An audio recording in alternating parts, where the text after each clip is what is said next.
Boa noite. Hoje, nessa noite fria, vamos tratar do capítulo 22, onde diz: não separai o que Deus uniu. Hoje o item que vamos conversar um pouquinho trata sobre indissolubilidade do casamento. Bom, indissolubilidade, já pensamos, é aquilo que não se pode dissolver. E aí vamos tratar um pouquinho do casamento.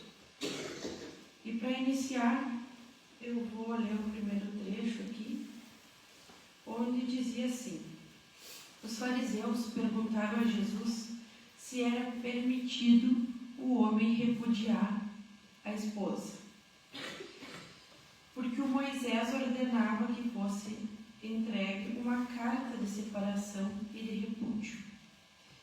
E aí eles queriam nesse momento também testar Jesus, fazendo essa pergunta, para ver que conhecimento ele teria sobre as leis civis da época. Então Jesus disse que Moisés fazia isso devido à dureza daquelas almas. Pois naquele tempo, os fariseus, eles tinham na sociedade assim, um casamento arranjado, e se a mulher não servia, eles não queriam mais. Se ela não soubesse fazer comida, eles não queriam mais. Então, eles tinham que fazer essa carta de repúdio. Mas também era bem claro que eles tinham aquela chance de casamento e eles podiam até repudiar a esposa. Só que uma vez que eles tentassem ter um outro casamento, uma outra mulher, isso seria configurado como um adultério. Bom, Deus criou o homem para deixar seus pais e se unir à sua mulher, formando uma só carne. E aí o trecho: que o homem não separe o que Deus uniu.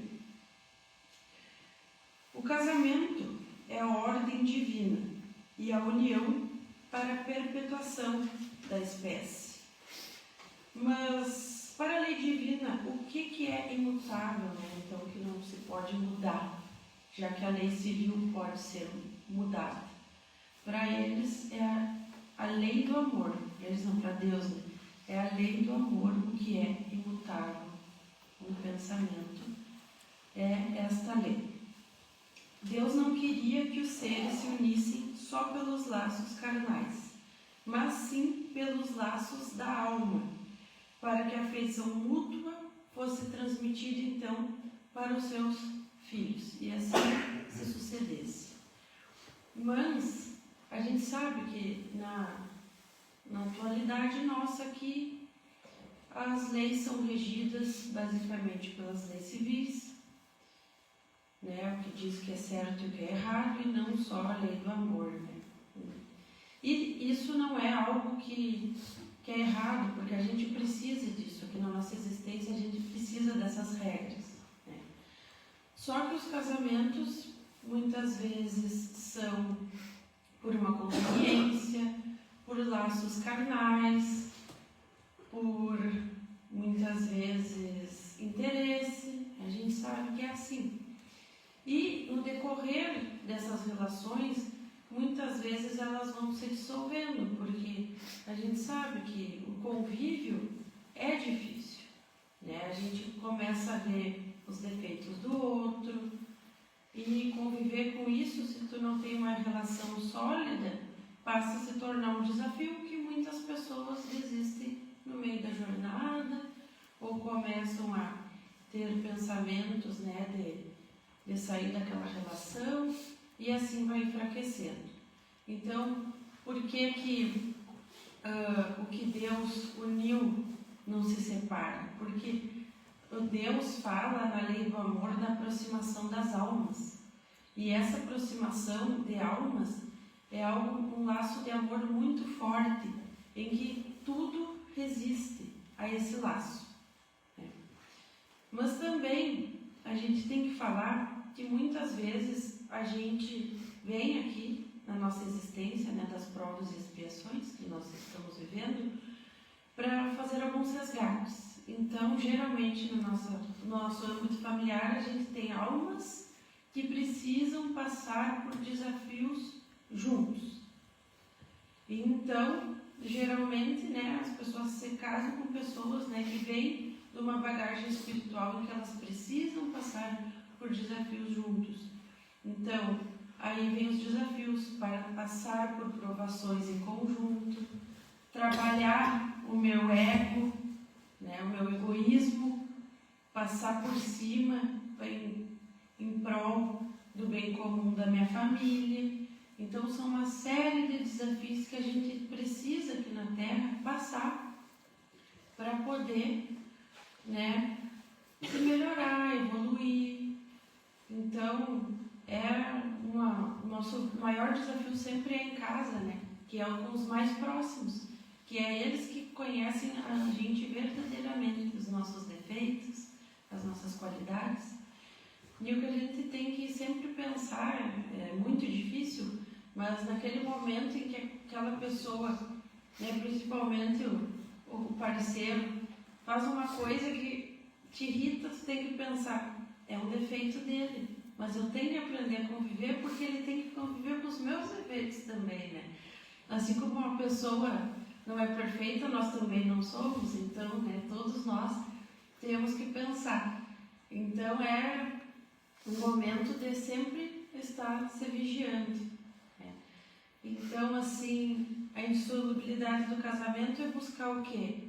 Um amor em que tem um laço que se une um só e que então faz jus àquela passagem, né, de que o que Deus juntou, o homem não dissolve, né, que é essa relação genuína de participar um do desafio do outro e conseguir, né, sempre ter aquela relação boa. Eu estou com essa pessoa, eu me uni a ela e eu vou passar pelos desafios com ela, né, e vamos perseverar juntos, até porque se a gente não conseguir passar a prova nessa, a gente vai ter que passar em algum momento, né? Então que a gente possa sempre conseguir pensar em perseverar junto, passar os desafios, né? E que a lei do amor sempre fale mais alto nos nossos corações. Então, hoje nós vamos falar um pouquinho sobre isso. Espero que eu tenha conseguido ser clara sobre o assunto. E eu gostaria de pedir nesse momento para que todos fechem os seus olhos e que Deus possa nos amparar o nosso caminho, amparar a nossa jornada, que possamos nos vigiar em nossas ações, nos nossos propósitos aqui na Terra, e que diante das dificuldades a gente consiga ter um pensamento claro, conciso, ter paciência com as pessoas do nosso convívio diário, que possamos ser resilientes e que prevaleça o amor no nosso coração, que a gente consiga todos os dias ressignificar a nossa existência e ter isso em mente para conseguir dar continuidade diante aos desafios. Que possamos seguir em paz, possamos voltar aos nossos lares com energia renovada e que possamos também pedir para os nossos familiares que os bons espíritos possam emanar muita luz a eles e que assim seja. Assim seja.